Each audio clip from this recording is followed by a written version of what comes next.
Assalamualaikum warahmatullahi wabarakatuh. Bismillah, alhamdulillah, ala nikmatillah, la haula wa la quwata illa billah. Asyhadu an la ilaha illallah wahdah la syarikalah, wa asyhadu anna Muhammadan abduhu wa rasuluhu la nabiyya ba'dah. Allahumma salli wa sallim wa barik ala Muhammad wa ala alihi wa ashabihi wa man tabi'ahum bi ihsanin ila yaumiddin. Wa ba'du, qala ta'ala fi kitabil karim, a'udzu billahi minasyaitonir rajim. Wa ma kanal mu'minuna liyanfiru kaffah falaula nafara min kulli firqatin minhum ta'ifah liyatafaqahu fid-din wal yundiru qaumahum idza raja'u ilaihim la'allahum yahdharun. Shadaqallahul adzim. Para bapak, ibu, jamaah salat subuh yang berbahagia, yang dirahmati Allah. Pertama, mari kita bersyukur kehadirat Allah Subhanahu wa taala atas segala limpahan rahmat, karunia dan taufiknya, sehingga di pagi hari yang penuh rahmat dan barokah ini kita kembali dipertemukan oleh Allah Subhanahu wa taala di masjid yang mulia ini untuk beribadah kepadanya. Mudah-mudahan yang kita lakukan ini senantiasa diterima dan mendapat ridho Allah Subhanahu wa ta'ala. Sholawat serta salam mudah-mudahan tetap tercurahkan pada Rasulullah Muhammad sallallahu alaihi wasallam sebagai panutan kita, teladan kita di dalam hidup ini.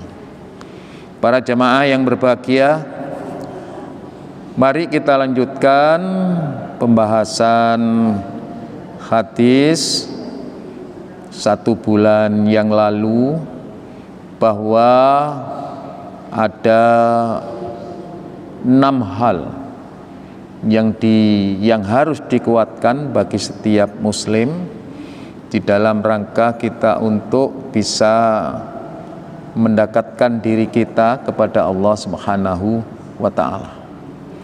6 hal tersebut, yang pertama adalah masalah akidah, masalah tauhid, masalah percayaan kita kepada Allah Subhanahu wa ta'ala. Dan ini adalah satu hal yang sangat penting di dalam hidup dan kehidupan kita ini. Jadi akidah, tauhid itu sangat penting. Akidah dan tauhid ini yang melandasi kita di dalam bersikap, berbuat di dalam hidup dan kehidupan kita ini. Fa insyaallah, kalau tauhid kita sudah benar sesuai dengan yang dikehendaki oleh Allah Subhanahu wa taala dan Rasulnya, maka segala sesuatu yang kita lakukan di kemudian itu insya Allah akan juga mendapatkan kebenaran sesuai yang dikehendaki oleh Allah dan Rasulullah.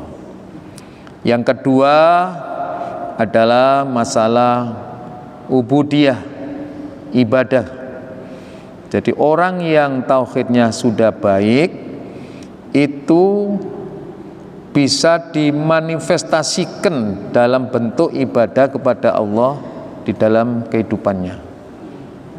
Jadi kalau panjenengan sholat, panjenengan puasa, panjenengan zakat, ya, termasuk juga majelis ilmi semacam ini bagian daripada ibadah kepada Allah Subhanahu wa ta'ala. Dan tidak mungkin semuanya ini terjadi kalau kita tidak punya landasan yang kuat yang disebut dengan tauhid atau akidah. Jadi perwujudan daripada akidah kita adalah ubudiyah kita kepada Allah. Dan ini sudah kita jelaskan di dalam 1 bulan yang lalu. Kemudian yang ketiga, para jamaah yang berbahagia adalah akhlak. Ya. Akhlak ini manifestasi daripada ubudiyah kita. Jadi kalau tauhid diwujudkan dalam bentuk ibadah, ibadah diwujudkan dalam bentuk akhlak. Jadi etika di dalam hidup kita. Kita bisa menjadi orang yang jujur, bisa menjadi orang yang disiplin, karena barangkali keaktifan kita di dalam setiap hari untuk bisa melaksanakan sholat berjamaah. Jadi sholat berjamaah itu diantaranya mendidik kita untuk menjadi orang yang disiplin. Karena itu 5 waktu, kewajiban sholat 5 waktu itu sudah ada waktu-waktunya tertentu. Duhur ada, asar ada, maghrib ada, isya ada, subuh ada. Lah bagaimana lalu kemudian kita bisa melaksanakan setiap waktunya itu? Ini adalah kedisiplinan kita. Sholat berjamaah ada seorang imam. Ju'ilal imamu liyu'tama bi. Imam itu dijadikan untuk kita ikuti, untuk kita turuti. Fa idza kabbara fakabbiru. Kalau takbir imamnya, kita segera bertakbir.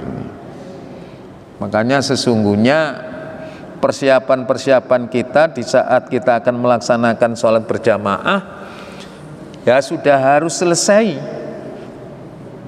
sebelum kita melakukan sholat itu. Jadi jangan sampai imamnya sudah takbir sampai tidak bisa takbir karena sarungane gurung mari misalnya, bebetane gurung mari, ngatur sopnya belum selesai. Ini bisa mengganggu.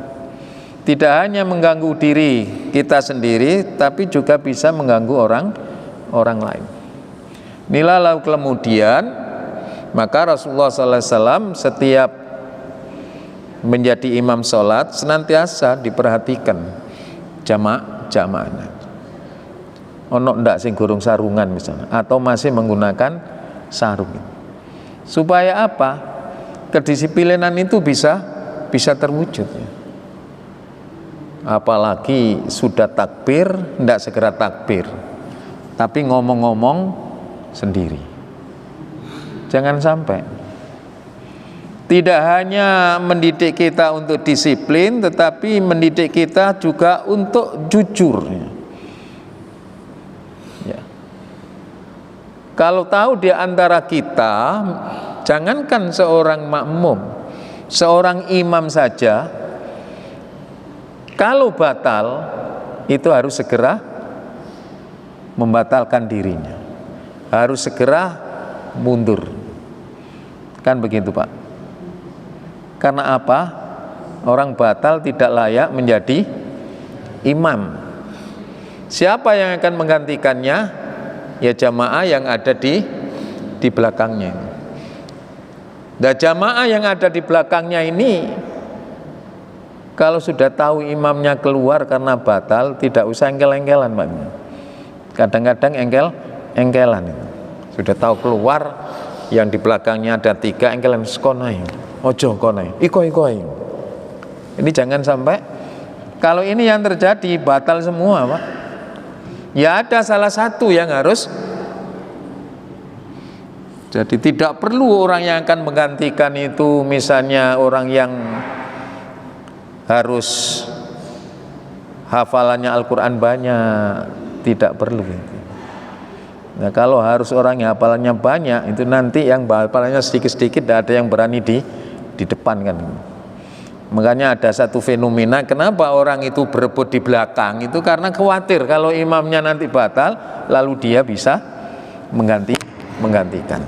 Ini harusnya tidak terjadi di dalam setiap kita berjamaah dalam melaksanakan sholat itu. Otomatis jujur saya batal, mundur. Jangan sudah batal lalu dipaksakan gak enak aku renok imam enok ngarep iki yo apa metu nih gak ono jalani metu mosok liwat belakang dan lain sebagainya ya. Makanya masjid-masjid yang mohon maaf ini ya modern sekarang itu memang ada di sebelah kanan imam, sebelah kiri itu mungkin pintu apa yang namanya pintu darurat itu. Jadi kalau imamnya batal tidak sampai mengganggu di belakang. Di belakangnya maju satu. Kan ini kosong Pak ya. Yang kosong ini diisi siapa? Di belakangnya otomatis.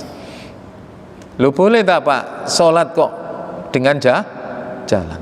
Kalau ada maksud-maksud tertentu diperbolehkan ini untuk mengisi shop pertama. Kita kan tidak boleh ya Pak ya membuat shop kedua sebelum pertama penuh. Tapi juga sering terjadi itu di antara kita itu. Sudah tahu shopnya pertama belum penuh membuat shop. Padahal tidak. Shop. Belakang terus sampai di belakang sampai terpenuhi. Nah, kejujuran ini sebenarnya diwujudkan dalam bentuk akhlak kita setiap hari itu ya. Kalau menjadi imam saja berbuat salah harus jujur, harus mengakui mundur.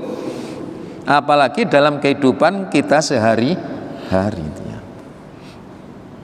Oh, saya berbuat salah. Harus jujur menyampaikan kesalahannya itu.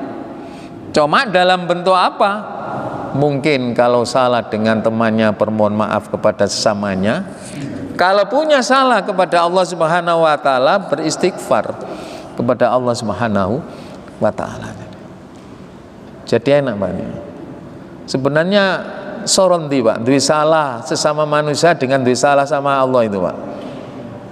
Soronti Pak. Sampai nek duwe salah sesama itu kadang-kadang kan serba sulit itu Pak. Mau minta maaf pindah apa? Wis kadung aku wanti-wanti gak ngira pitung turun aku njaluk sepuro nang ngene awakmu iki salah. Tapi kalau kepada Allah Subhanahu wa taala, lembaga istighfar kepada Allah Subhanahu wa taala ini sayangnya sering kita salah gunakan. Allah njaluk sepuro nang ngene pangeran iki lho, pira akeh salahmu. Asal minta maaf diampuni. Lalu kita mencoba dalam kehidupan kita sehari berbuat tidak baik. Gak apa-apa aku ndek salah. Tongko nek njaluk sepuro Allah ya. Aja maneh saraku ngrasani wong didik. Ono sing salah mateni wong 99 100 iku njaluk sepuro ya di sepuro Allah. Jangan begitu. Ya. Sedapat mungkin kita meminimalkan kesalahan kita kepada Allah Subhanahu wa taala. Ya, kadang-kadang ini lembaga istighfar kepada Allah disalahgunakan itu tadi. Sing penting kok aku mari salah njaluk sepuro. Itu padha karo wong duwe sakit ya lho Pak. Wis ana larangan mangan bebek. Tapi dipeksa mangan bebek. Gak apa-apa. Mergo wis siap karo obati. Ada yang begitu, Pak. Nek mari mangan bebek jane gak oleh. Mangan bebek jane gak oleh, tapi gak apa-apa nek dompetku siap obatnya. Ya kalau kita sempat, kalau tidak sempat istighfar kepada Allah Subhanahu wa taala, ya kalau kita sempat, kalau kita tidak sempat. Ya kan? Kan banyak orang yang terjadi. Ini olahraga aja nemen-nemen. Nek nemen kadang-kadang jantungmu iso leren berhenti. Gak apa-apa aku nggawa obate. Kau temen jantungnya. Ya nek kumate dalam keadaan normal. Lah nek kumate sing nemeni dalam keadaan apa ini Pak? Bulu tangkis terlogur. Sempat Pak golek obat? Gak sempat. Ini yang dikhawatirkan. Makanya di dalam Al-Quran itu kan kita segera istighfar. Jadi akhlak jujur itu akibat daripada keseharian kita melaksanakan sholat itu bisa jujur. Disiplin di dalam pekerjaan yang ada di rumah kita, yang ada di kantor kita, sebagai wujud daripada kedisiplinan sampai melaksanakan sholat berjamaah. Makanya lalu kemudian akhlak ini penting ya, karena wujud daripada ibadah kita kepada Allah, wujud daripada tauhid kita kepada Allah ya akhlaknya itu ya.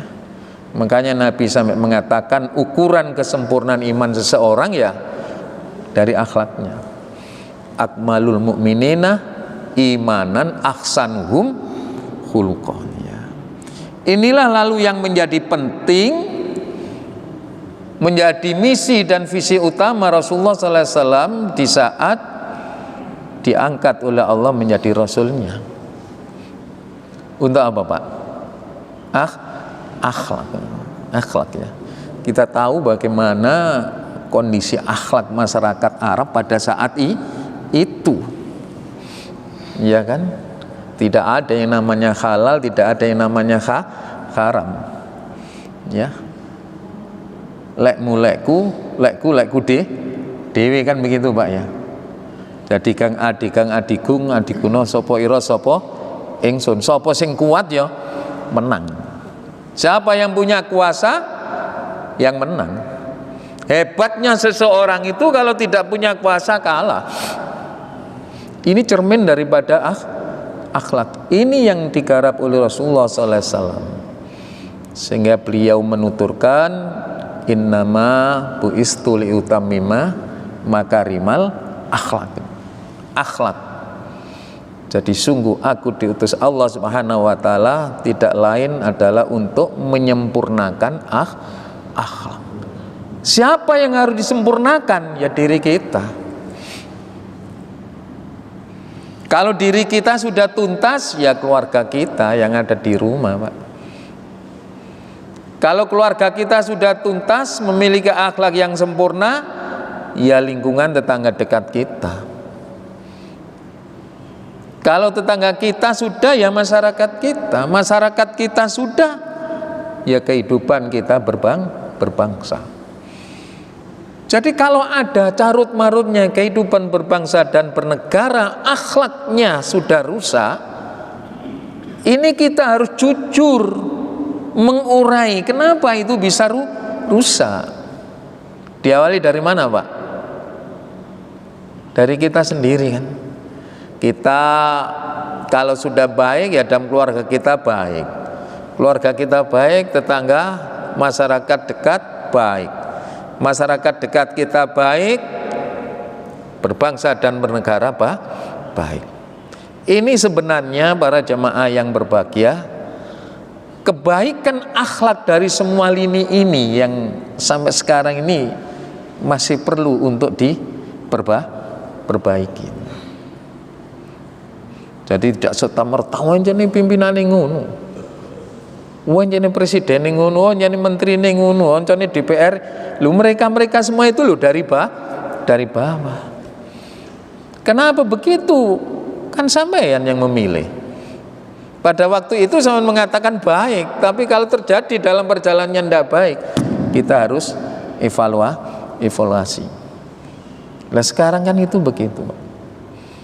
Kasus yang terjadi di Rempang itu tidak lain karena kesenjangan akhlak antara masyarakatnya dan para penguasanya. Engker-engkeran pekoro tanah yang ada di menjadi pemilikannya itu menurut keyakinan daripada masyarakat yang ada. Aku manggono kini 10-an tahun ini. Undang-undang mengatakan kalau suatu lahan sudah dimiliki oleh seseorang 20 tahun itu sudah otomatis menjadi hak milik. Saya ini lebih daripada 20 tahun. Tuh Pak. Iya kan? Kan engkel-engkelan ini. Iya, tapi ini ada digunakan untuk kepentingan yang lebih besar, kata penguasanya. Ya kan? Kata penguasanya. Pokoknya mau ndak mau harus dikosongkan lahan ini. Terakhir tanggal berapa Pak ini? Mengikuti berita Pak?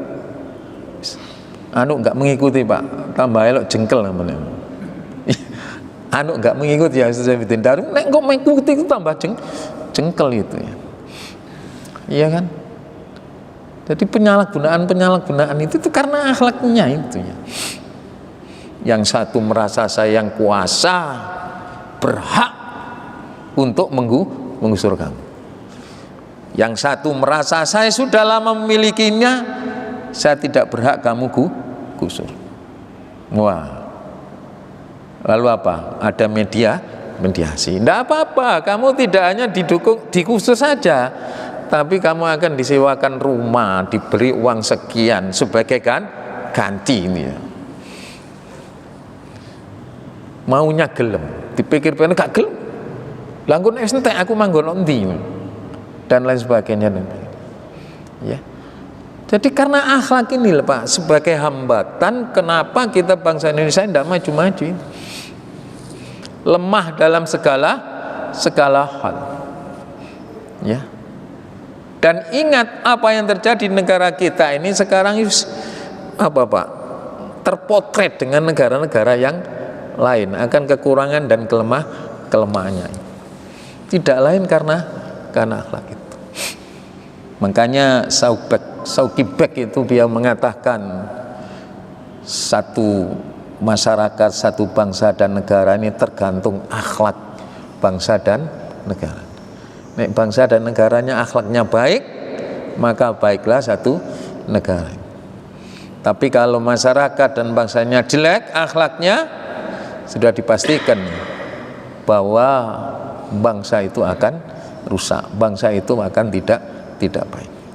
Oleh sebab itu para jemaah yang berbahagia, mari perbaikan akhlak kita ini kita awali dari diri kita sendiri. Menjadi jujur ya dimulai Pak, jadi jujur. Jangan sampai anak dipaksa jujur tapi bapaknya gak jujur. Anak dipaksa disiplin, bapaknya gak disiplin. Anak dipaksa bicara yang baik, tapi bapaknya bicaranya tidak baik. Ya, faktor daripada keteladanan orang tua menduduki sekian persen daripada suksesnya pendidikan agama orang tua kepada anak-anaknya. Jadi keteladanan ini luar biasa dan ini yang sering dilupakan. Jadi akhlak ini, kalau dalam rumah kita itu akhlaknya sudah bagus, dia akan berinteraksi dalam kehidupan lingkungannya, masyarakat kita insya Allah akan bagus itu ya. Lingkungan, makanya lingkungan ini juga menjadi sesuatu hal yang penting ya, di dalam rangka kita memberikan pendidikan akhlak kepada anak-anak kita. Jadi Rasulullah SAW itu tugasnya itu Pak, dandani akhlak yang tidak baik. Dengan perjuangan yang begitu hebatnya Rasulullah SAW, dengan hidayah yang diturunkan oleh Allah kepada Rasulullah SAW, maka terwujudlah kebaikan-kebaikan masyarakat ya pada zaman itu. Dan ini yang harus diteladani. Jadi jangan lupa kita usaha memperbaiki akhlak itu usaha. Tapi doa kepada Allah itu jangan lupa. Terutama kepada anak-anak kita. Di dalam membimbing, mendidik anak-anak kita, tidak ada istilah capek, tidak ada istilah berhenti, tidak ada istilah istirahat. Sampai kapan istirahatnya? Sampai kita meninggal lebih dulu atau anak kita yang didik itu meninggal lebih berhenti sudah. Nabi Nuh, apa pernah capek Pak Nabi Nuh dalam mendidik anaknya? Padahal anaknya buletnya gak karuan, tidak pernah capek. Kegigihan daripada Nabi Nuh itu. Sudah tahu bahwa anaknya murka. Semua lingkungan yang taat kepada Nabi Nuh mau menaiki kapalnya, tapi dia tidak mau. Dia punya keyakinan kalau saya nanti sampai di tempat yang gunung yang tinggi itu saya akan selamat. Ternyata sampai juga gunung itu dalam dengan Itu loh Pak, cek jaluk Nabi Nuh kepada Allah. Iya kan? Sampai protes Nabi Nuh kepada Allah. Ya Allah, Nuh ini kan anak saya, keluarga saya, tolong diselamatkan ya Allah. Tapi oleh Allah diselamatkan enggak Pak? Enggak Pak? Kan enggak diselamatkan. Termasuk orang yang korban enggak Pak? Pada waktu banjir bandang Nabi Nuh, anaknya itu loh Pak, termasuk orang yang tenggelam. Ini kan keluarga saya, ini kan anak saya itu ya. Tapi ternyata oleh Allah Subhanahu itu bukan keluargamu itu. Kamu sudah berpisah dengan Nabi Nuh di saat Nabi Nuh berbuat syirik. Apa perbuatan syirik Nabi Nuh? Waktu diajak oleh ayahnya Nabi Nuh, dia akan mengatakan, "Enggak, saya nanti akan ke gunung. Di gunung itulah yang bisa menyelamatkan saya." Gak kroso Pak bahwa ini adalah syirik. Padahal sebenarnya yang menyelamatkan siapa Pak? Yang menyelamatkan siapa Pak? Allah itu. Tapi dia mengatakan, saya di gunung nanti bisa menyelamatkan saya. Mulai kesyirikan yang dilakukan Nuh inilah, lalu Nabi Nuh dengan anaknya itu menjadi berpisah, bukan keluarga lagi. Jadi dalam keluarga itu, perpisahan keluarganya ini karena ada salah satu yang berbuat syirik. Kalau tidak syirik masih bersaudara Pak itu. Makanya dijaga ini. Ya.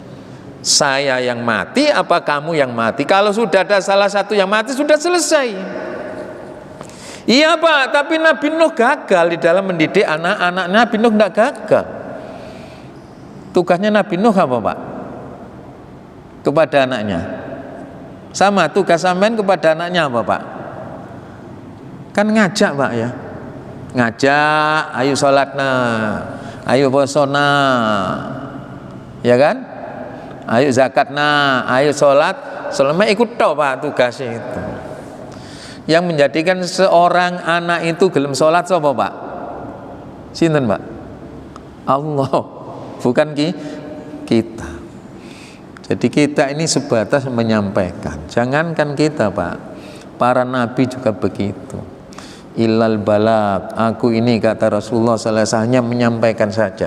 Tapi yang memberikan hidayah orang itu bisa baik itu hanya kepada Allah.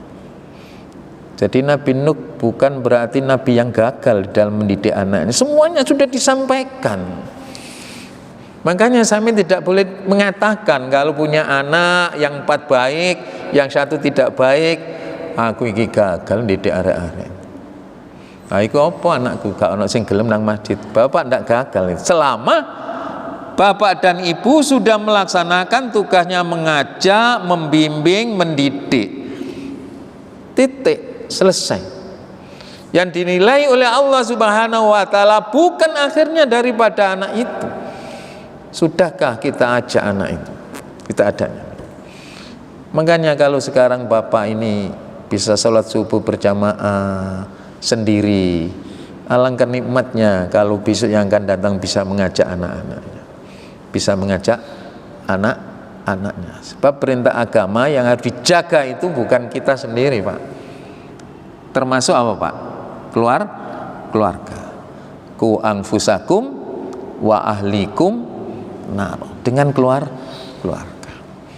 Jangan kita bangga masuk surga sendiri sebelum semua keluarga kita bisa bersama masuk surga. Ingin enggak Pak? Ingin kan Pak? Semua keluarganya masuk surga. Jangan surga dominasi orang tua saja, bapak saja, ibu saja, anak ben urusannya. Jangan. Seperti Nabi Nuh, dia protes kepada Allah, anakku, walaupun ingkar kepadamu kan anak saya. Tapi Nabi Nuh mengatakan, Allah mengatakan bukan keluargamu, dia syirik kepadaku. Jadi yang memisahkan orang tua dengan anak itu, ya sejauh mana orang ini berbuat syirik kepada Allah Subhanahu wa ta'ala. Oleh sebab itu sangat berat yang namanya syirik ini. kita jaga, kita perhatikan, jangan lalu kemudian diri kita, keluarga kita ada yang melakukan kesirikan kepada Allah Subhanahu wa ta'ala. Sampai terakhir itu loh Pak, didik anak ini. Sama dengan Nabi Yakub terhadap anak-anaknya. Dia selalu mengajak, selalu mengajarkan, selalu mendidik.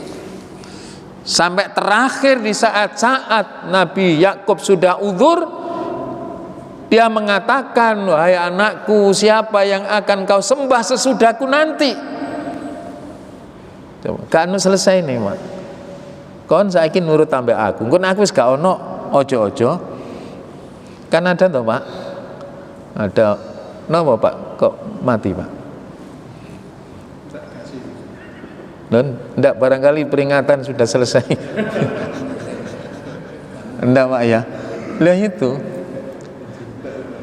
Tapi setelahnya semua mengatakan, aku tetap akan menyembah Tuhanmu.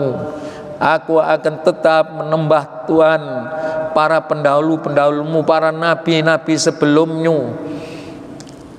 Meninggal Nabi Yakub. Selesai. Ya, selesai. Jadi para jamaah yang berbahagia, akhlak ini sesuatu yang penting. Wujud anak bisa jujur, bapak bisa jujur, bapak bisa disiplin, ya, anak bisa disiplin, ibu bisa disiplin. Itu buah daripada ibadah menjenengan kepada Allah Subhanahu wa ta'ala.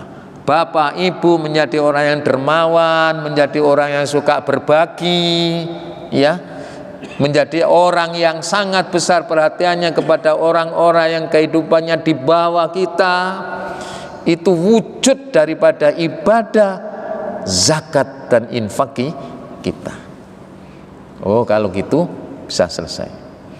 Makanya kalau kita berdoa kepada Allah Subhanahu wa ta'ala terhadap amal yang kita kerjakan ini, jangan hanya minta kepada Allah mabrur saja, makbul saja, tapi juga mintalah kepada Allah yang mabrur, ya kan? Haji mudah-mudahan makbul dan mabrur.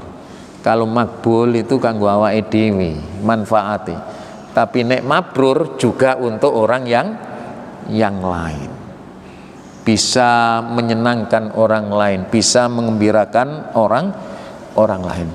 Ini akhlak yang harus dikuatkan bagi setiap muslim, dan ini yang utama pertama menjadi misi Rasulullah SAW di dalam menyampaikan risalah Allah Subhanahu wa ta'ala. Dan ini yang harus kita contoh. Yang keempat, para jamaah yang berbahagia, kita harus menguatkan ilmu kita. Nabi mengatakan, idza aratallahu dunya, jika kamu ingin mendapatkan satu kehidupan dunia yang baik, fa'alaihi bil ilmi. Wa man aratal akhirah, siapa orang yang menginginkan akhiratnya baik, fa'alaihi bil ilmi. Wa man aradahuma, siapa yang ingin dunia akhiratnya baik, fa'alaihi bil ilmi. Syaratnya harus punya ilmu. Ya. Omong kosong orang sukses kalau tidak punya ilmu, Pak. Padahal wong iku lho maune iku gak iso apa-apa, saiki iso dadi orang yang kaya, orang yang luar biasa itu. Kok iso? Karena punya ilmu. Bapak ingin buka martabak terang bulan, nek gak punya ilmu nih Pak, rong dino leren Pak ini. Ya, karena ada ilmunya. Ibu ingin menjadi penjahit yang viral, yang terkenal, harus mempunyai ilmunya. Tidak punya ilmu, tidak mungkin. Ya, apalagi sekarang ilmu-ilmu yang sifatnya keterampilan itu sangat penting, sangat penting di samping ilmu-ilmu yang lain. Kalau dalam kehidupan dunia saja ingin sukses perlu ilmu, apalagi dalam kehidupan akhirat perlu ilmu. Ya opo sampeyan iso salat sempurna itu loh, kalau tidak mau belajar. Nah, belajar ilmu itu ya macam-macam. Ada yang secara formal, masuk sekolah, ya, dengan sekian semester ya. Nah, kalau kita kan sekarang sudah tidak mungkin toh Pak kuliah lagi. Sampean kan sudah S3 semua. Baru kalau ingin S4 sekolah lagi. Ya ikut pendidikan informal. Seperti apa informal? Ya pengajian ini. Ya. Tidak bisa begitu dengan otodidak. Tapi kita harus tahu Pak, belajar agama tidak mungkin Pak bisa dilakukan secara otodidak, tidak mungkin. Tidak mungkin. Para ulama Syafi'i, Hambali, Hanafi, Maliki, semua itu di dalam belajar agamanya tidak ada yang otodidak. Semuanya menggunakan guru dan semuanya dituntun oleh guru. Ada istilah talaki. Talaki ini ya dibimbing itu loh Pak. Seperti sampean membaca Al-Quran, tidak mungkin sampean belajar sendiri. Sekarang ilmunya sudah modern Pak, dituntun melalui TV bisa. Tapi kalau sampean salah, tidak akan ada yang segera membetulkan. Makanya talaki. Kalau sampean ingin membaca Al-Quran yang baik, sampean harus mencari guru yang bisa membetulkan sampean. Sampean nok kene, gurin nok kene. Sampean sing maca, guru sing nyemak. Nek keliru langsung dibetulkan. Ya. Dan ini diakui oleh semua mazhab itu. Si A berguru kepada ini, si B berguru kepada si C berguru kepada, sehingga yang didapatkan itu adalah kesempurnaan ilmu itu sendiri. Nah, cuma kadang-kadang kita ini dijak ngaji itu kan malas Pak. Masih aku gak ngaji no masjid itu loh, aku wis ngaji dewe no omah apa carane ngrungokno no TV. Ya kan? Jadi mantan tiba ngrungokno TV, utawa maca buku-buku dewe. Ini menuntut ilmu dan ini penting, apalagi ilmu syariah. Ya. Jadi ilmu syariah itu ilmu yang sangat penting. Siapa orang yang menuntut ilmu syariah itu termasuk orang yang penting, orang yang utama daripada yang lainnya. Oleh sebab itu pada masa Rasulullah sallallahu alaihi wasallam diperintahkan oleh Allah Subhanahu wa taala untuk keluar untuk berjihad di jalan Allah. Pada saat itu semua sahabatnya ingin mengikuti Rasulullah karena janjinya luar biasa. Apa Pak janjinya? Kalau jihad di jalan Allah menang, hidupnya menjadi mulia. Kalau kalah sampai terbunuh, hidupnya menjadi apa Pak? Syahid. Iskariman au mut syahidan. Ingin hidup mulia, apakah ingin mati syahid? Semua berebut. Semua daftar kepada Rasulullah, saya ikut Rasulullah, saya ikut Rasulullah, saya ikut Rasulullah. Karena janji yang besar itu. Tapi apakah semuanya itu diizinkan oleh Rasulullah? Ternyata tidak Pak. Tidak diizinkan semuanya. Oh jangan kamu ikut semua, tetapi harus ada sebagian yang mau menuntut ilmu syariah, ilmu agama. Untuk apa? Ya untuk perbaikan dirinya di dalam hidup ini, untuk bisa menyampaikan ilmu itu kepada orang yang lainnya. Sehingga para jamaah yang berbahagia, Allah mengingatkan kita di dalam Al-Quran surat 9 At-Taubah ayat 122 itu, ya. Wa makanal mu'minina liyanfiru kafah falaula nafara min kulli firqatin ta'ifah liyatafaqahu fiddin. Jangan kamu semuanya ikut perang, tapi harus ada sebagian itu yang mau menuntut ilmu. Kan begitu. Untuk apa? Wal yungdziru qaumahum idza raja'u, supaya bisa mengingatkan kaumnya, masyarakatnya kalau kita sudah kembali. Jadi orang yang menuntut ilmu apa saja Pak, itu punya kewajiban untuk mengamalkan kepada orang yang lain. Tidak boleh dipakai sendiri. Rasulullah SAW setiap taklim dan mengakhiri taklimnya selalu berpesan, tolong apa yang saya sampaikan ini nanti disampaikan kepada yang disampaikan kepada keluarga, disampaikan kepada lingkungannya, supaya apa? Pengetahuan yang sudah saya mendapatkan di dalam belajar ini bisa juga dimengerti, diketahui oleh masyarakat yang lainnya. Jangan sampai untuk dirinya sendiri. Walaupun memang ada tujuan mencari ilmu itu memang untuk perbaikan diri kita. Beberapa tujuan dan maksud Allah Subhanahu wa taala menganjurkan dan memerintahkan kepada kita untuk menuntut ilmu.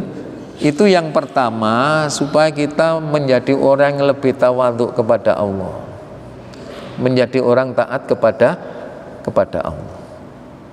Itu Pak, penting Pak. Jangan sudah ilmunya banyak malah murka kepada Allah. Iya kan? Al-Quran dikatakan kalamullah, tapi karena ilmunya sudah banyak dikatakan Al-Quran itu tidak lebih daripada kumpulan dongeng-dongeng orang pada masa dahulu.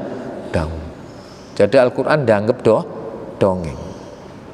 Dongeng masa lalu itu kan pas kanggo masa lalu. Kalau sekarang sudah tidak pas itu.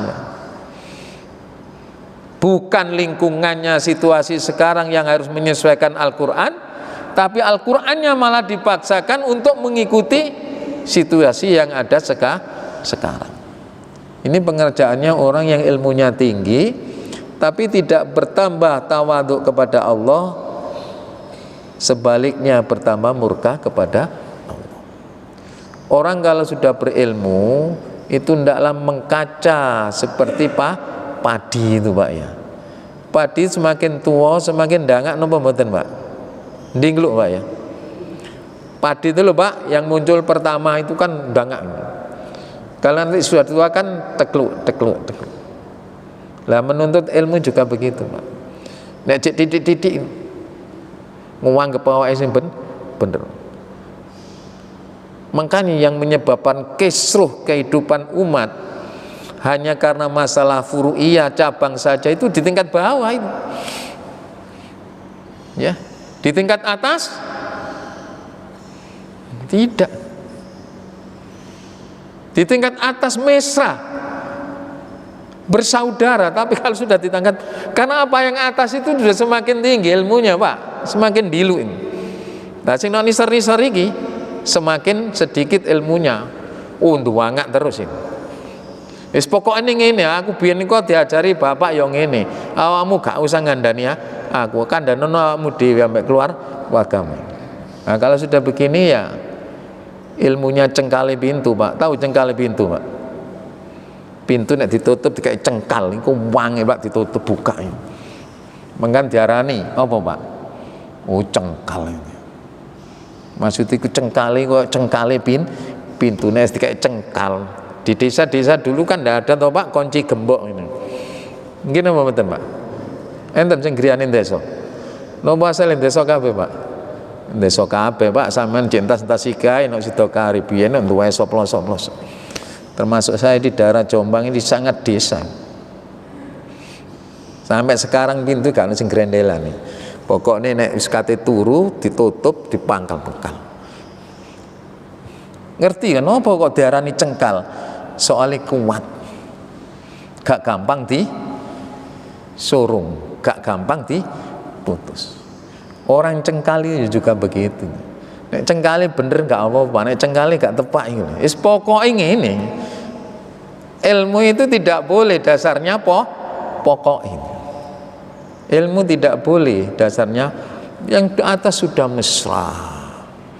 Semua sudah sepakat membicarakan betapa pentingnya menjaga keharmonisan hidup berbangsa. Tapi ini soru engker-engkeran. Gak karuan. Jadi kalau kita belajar agama, kalau semakin hari semakin mengerti, semakin merasa tidak tahu, semakin merasa menunduk. Itu padi, Pak.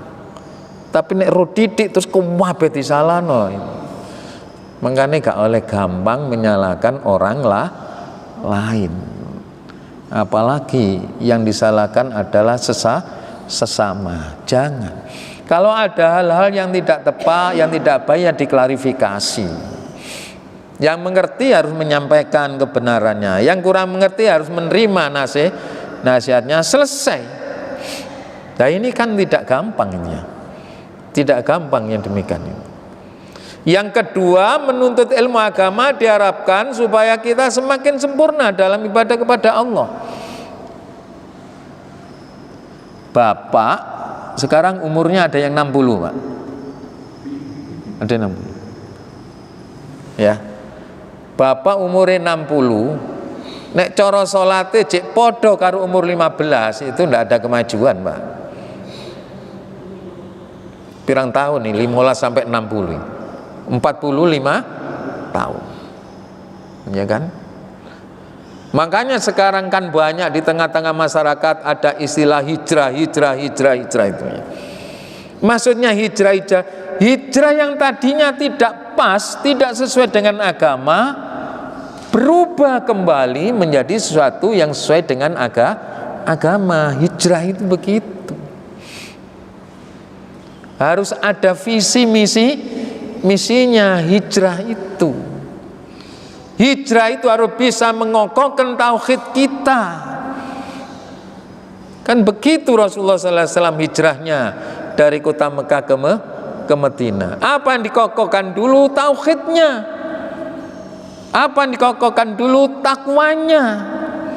Sehingga Rasulullah SAW mengutamakan membangun masjid apa membangun rumah, Pak, waktu itu, Pak? Dan bangun masjid dasar, Pak, dia. Dasar itu. Di mana saja lingkungan itu, nek cik gorong ono masjid Pak, ono musolai, tidak punya tempat yang bagus untuk berdakwah, tidak efektif dakwah, dibangun itu. Yang kedua apa, Pak? Yang disampaikan oleh Rasulullah, menyatukan, mempertemukan kaum Ansar dengan kaum Muhajirin ya. Sampai rela kaum Ansar itu menyerahkan rumahnya untuk kepentingan kaum Muhajirin. Itu Rasulullah SAW. Kemudian dibangun Rasulullah SAW, Pak, menguatkan ekonomi. Karena itu Rasulullah membangun apa, Pak? Pada saat hijrahnya itu loh, Pak, pasar dianggap pusat ekonomi. Masjid sudah ya, kemudian menyamakan, ya, mempertemukan Ansor dan sehingga ada yang dikebut dengan piagam Madinah, membuat peraturan.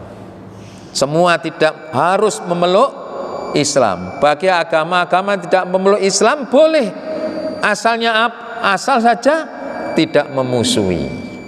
Asal saja mau membayar jizyah, ya, barangkali pajak untuk kepentingan. Tapi kalau memusuhi tidak boleh. Itu dibangun oleh Rasulullah SAW. Kemudian ekonomi. Jadi ada misi hijrah. Aku saiki hijrah apa? Wis aku ben kok salah tok, salatku saiki aku kepingin memperbaiki salat. Itu, Pak. Ya. Jadi harus ada. Nah, umur 15 tahun sampai saiki jek podo. Padahal ngajine wis 45 tahun. Sudah ndak bisa wis pokoke biyen kok bapakku ngene, aku ya saiki ya ngene, ndak bisa. Harus semakin baik, semakin sempurna. Kemudian para jamaah yang berbahagia, yang ketiga, kenapa kita harus menuntut ilmu? Sudah saya sampaikan di depan agar kita bisa menyampaikan kepada orang yang lain. Khairukum man ta'allamal Qur'an wa 'allamahu. Sampai Nabi mengatakan sebaik-baik orang itu kalau orang itu mau mempelajari Al-Quran, mau mempelajari kandungan Al-Quran, setelahnya diketahui wa'allamahu, dan mau mengajarkan kepada yang lain. Jadi tidak hanya untuk dirinya sendiri. Ini ilmu. Kemudian yang keempat, kenapa kita harus menuntut ilmu? Di dalam rangka kita mendapatkan derajat yang tinggi dari Allah Subhanahu wa ta'ala. Makanya Allah mengatakan, yarfa'illahu alladhina amanu minkum walladhina utul ilma darajat. Allah akan mengangkat derajat kita asal kita beriman, asal kita mau menuntut ilmu. Jadi penting. Kenapa kita harus menuntut ilmu, terutama ilmu syariah? Dalam rangka kita menjemput rahmat, surga dan ampunan seperti yang dijanjikan oleh Rasulullah Shallallahu Alaihi Wasallam. Ya kan? Jadi kalau panjenengan ingin didoakan malaikat 3 hal, diberikan rahmat Allah, diampuni oleh Allah, dimasukkan dalam surganya oleh Allah, maka kita harus senang menuntut ilmu seperti majelis ilmi yang kita lakukan pada saat ini. Oleh sebab itu para jamaah yang berbahagia, mari minggu depan barangkali kita bisa mengajak anak-anak kita, karena tugas kita bukan untuk memperbaiki dirinya, bukan memperkaya ilmu agama dirinya, tapi juga ingin memperkaya ilmu agama pada anak-anak. Tapi saya tidak tahu, barangkali bapak-bapak memang sudah tidak ada lagi anak yang mudanya. Masih ada, Pak? Bapak masih punya anak muda sekarang ini? Sing joko-joko, sing perawan-perawan. Saiki sampai nok masjid, zikir sampai suruk, terus perawan-perawan joko-joko sampai sing nok omah apa Pak saiki, Pak? Iki dino Minggu loh, Pak. Nanti, Pak. Nanti Ustaz. Kira-kira ini di rumah parkir, Pak. Kegigihan kita di dalam membimbing agama kepada anak ini, mari kita contoh Nabi Nuh, ya, sangat gigih sekali. Baru dikatakan selesai tugasmu Nabi Nuh, karena anakmu sudah pisah, dia syirik. Sebelum itu Pak terus ya. Lah anak kita kan belum Pak, diajak terus. Aku sing mati dhisik apa anakku sing? Nah, tentunya ada etika-etika, metode-metode di dalam mengajarkan pendidikan agama kepada anak kita. Ngajari sholat baru disuruh nih anak umur piro Pak? Pitung tahun diajari sholat, ayo sholat toh. Nih umur 7 tahun Pak, gak usah digepuk, gak usah dijewer, gak usah disawat, masya. Yang penting ayo sholat. Bah tidak masjid itu sholat itu jungkir walik dan lain sebagainya, biarkan. Kadang-kadang kita ini tidak mengajak anak-anak kecil kita ke masjid kan takut ya Pak, takut ganggu, takut kok diseneni, takut dikatakan ini dan itu. Akhirnya karena tidak pernah kita ajak masjid, dia akan menjauh dengan masjid. Sekarang sudah mulai diviralkan masjid ramah dengan anak-anak. Jadi nak iso Pak takmir halaman masih luas, aman buatkan mainan untuk anak-anak. Bu bandulan, bu montor-montoran, bu dermulenan intinya. 10 menit sebelum sholat dimulai ben kon doulinan ngono kabeh. Itu ramah. Sekarang itu modelnya itu begitu. Karena apa? Memang dilemah. Satu sisi kita mengajak anak itu memang dianjurkan agama, satu sisi kadang-kadang ngerepoti jamaah yang lain.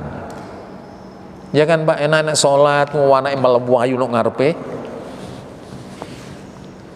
Iku nek perintah agama ya apa Pak? Nek ono arek mlebu ayu nok ngarepe sop iki. Dikongkon apa Pak? Dikon gepuk, mosok arek cilik sampean gepuk. Nek sampean gepuk temen, sampean gegeran mek sapa? Wis aja runuh. Kasar masjid kuning, sepi. Dan ini memang harus menjadi pemikiran kita semua. Bagaimana ramah dengan anak masjid ini. Yang namanya anak itu kan punya masa Pak ya, masa. Dan masa itu tidak akan selesai Pak. Anak saya 4 misalnya, yang 1 kecil luar biasa kan. Sekarang sudah mulai ngerti, adike sing cek guru ngerti diganteni. Engko adike ngerti diganteni adik terus Pak. Ya. Memang amar ma'ruf kan tidak boleh selesai. Terus nek wis selesai amar ma'ruf hilang. Cucu saya itu 6 ya begitu itu nangis betul kalau tidak dijak ke masjid. Tapi nek dijak masjid kok masjid justru rame dhewe ngene. Ya. Sing repotan mana iku ya putune takmir dhewe gitu loh. Iya kan? Akhirnya apa? Penilaiannya jamaah. Wah, putune takmir dhewe ngono. Terus gimana jalannya? Apa enggak oleh nang masjid belas gitu Pak? Ya satu-satunya jalan kalau saya buatkan tempat mainan. Oh, itu masih lebar. Kan juga digunakan untuk masjid ya, tidak apa-apa. Nek perlu itu disewano motor-motoran mumet-mumet. Waktu sholat itu makmur Pak masjidnya. Apalagi dilengkapi wis mari sholat kayak permen siji-siji. Itu kan katanya pendekatan itu. Ono uang iku apes dikandani ono apes dikai permen. Dikewandani itu gak masa Pak, tapi nek dikai permen mandek. Nah kalau yang bapak-bapak ya tidak mungkin pendekatannya dengan permen. Dengan apa Pak? Ya duit Pak. Kuandani kok nang masjid. Tapi nang masjid benesuk disiapno mangan insyaallah rame Pak. Insyaallah. Saiki rabon, meneh gule, mben krengsengan. Tapi yo jare tak mire kuat wae. Ya kan?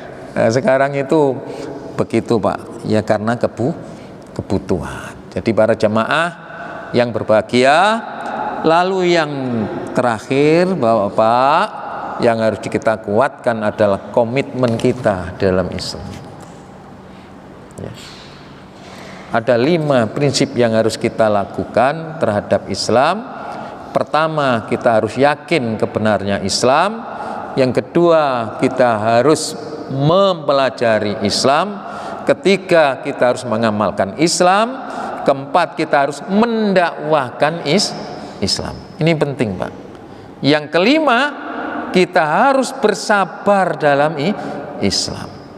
Beragama Islam tidak hanya cukup melaksanakan dirinya, tapi mendakwahkan. Tidak cukup mendakwahkan, tapi harus membela. Ono Al-Quran diinjak-injak harus kita bela. Ya kan? Para ulama, para kiai, para ustadz dipersekusi harus dibela. Karena mereka itu semua adalah warasatul anbiya wal mursalin. Penerus untuk menegakkan ajaran Allah tetap istiqomah, bisa diterima oleh masyarakat yang ada di sekitarnya. Dibela Pak. Nah sekarang enggak ya, malah dibela kesalahannya. Ya kan? Sudah tahu itu salah, tapi malah dibela. Karena apa Pak? Karena golongannya, karena kelompoknya, karena pengikut setianya. Tapi kalau Islam tidak. Jangankan orang lain, jangankan golongannya, anaknya sendiri salah. Rasulullah SAW terhadap Fatimah bagaimana? Keras. Kalau seandainya tahu Fatimah itu melakukan satu kemungkaran, katakan saja mencuri, laqata'tu yada, pasti aku akan memotong tangan. Itu dibela Islam.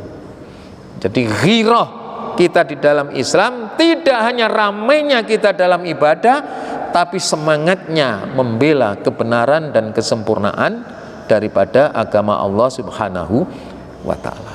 Ini yang menjadi penting dan yang pada akhir-akhir ini sering dilupakan, bahwa kewajiban kita ternyata membela, ya. Tentunya dengan prosedur yang benar, dengan cara yang benar, yang tidak bertentangan dengan aturan Allah dan Rasulullah, juga tidak bertentangan dengan aturan perundang-undangan negara yang ada. Saya kira itu para jamaah yang berbahagia, kajian pada kesempatan yang baik ini, bahwa 6 hal yang harus diperkuat di dalam setiap muslim. Insya Allah, sambil selalu kita berdoa kepada Allah Subhanahu wa ta'ala, diri kita, keluarga kita, lingkungan kita, masyarakat kita menjadi masyarakat yang baik di dalam mengabdi kepada Allah Subhanahu wa ta'ala. Kurang lebihnya mohon maaf. Subhanakallahumma bihamdika asyhadu alla ilaha illa anta astaghfiruka wa atubu ilaik. Ihdinas siratal mustaqim. Assalamualaikum warahmatullahi wabarakatuh.